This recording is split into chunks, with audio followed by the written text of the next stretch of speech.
Hola, bon dia a tots i a totes. Jo sóc l'Arnau Puigvilà, estudiant de l'Institut IES Anton Busquets i Ponset de Sant Hilari Sacalm,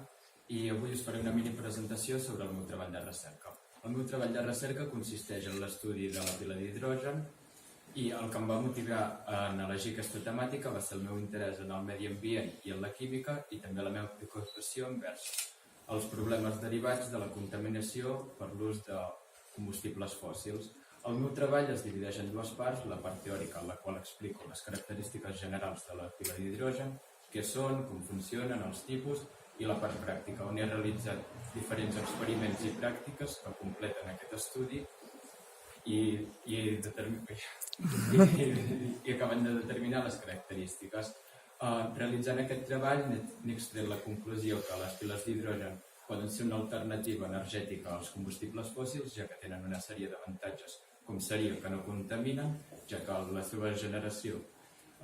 genera electricitat, aigua i calor, i també m'agradaria acabar fomentant que necessitem un canvi energètic, ja que si seguim